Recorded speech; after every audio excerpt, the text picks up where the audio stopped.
Bonjour et bienvenue pour notre drôle d'Europe à Tallinn, capitale de l'Estonie. Ce pays balte sorti de l'URSS en 1991 pourrait bien donner des leçons à l'Europe sur deux thèmes, la Russie et le numérique. En effet, c'est un pays hyper connecté, un modèle d'e-démocratie qui offre à ses 1 300 000 citoyens une carte d'identité électronique. Skype y a vu le jour, on peut voter électroniquement et la présidente conseille à Emmanuel Macron ou Angela Merkel d'en faire autant. Et si on utilise notre signature digitale, comme vous allez faire ça, je pense, l'année prochaine en France, parce que les Français ont aussi un projet pour développer une signature digitale. Il n'y a pas d'anonymité. C'est comme un passeport dans le monde réel, exactement la même chose dans l'Internet.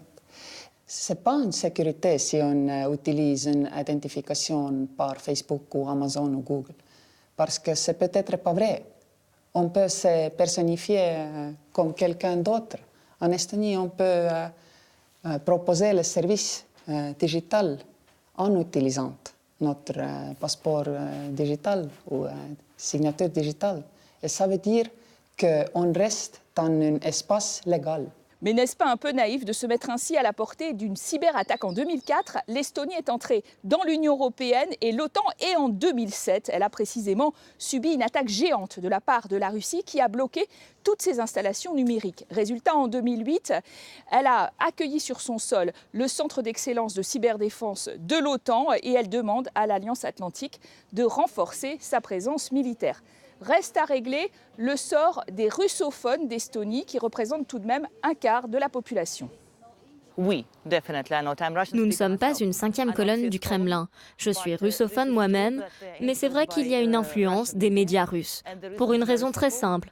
Ils parlent russe, nous n'avons pas de chaîne publique en langue russe en Estonie. La seule chose que nous avons, c'est une petite chaîne de télévision lancée il y a seulement 2 ans.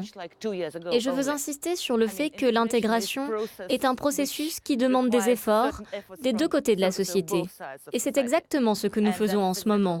Nous sommes par exemple candidats pour faire de la ville de Narva la capitale culturelle européenne en 2024. Pour réussir l'intégration des russophones qui représentent 90% de la population dans une ville frontalière vers la Russie comme Narva ici, eh bien l'Union européenne dépense sans compter 500 millions d'euros de fonds structurels vers l'Estonie chaque année et l'Estonie le lui rend bien. Elle a par exemple réussi une très belle présidence tournante de l'Union européenne en 2017.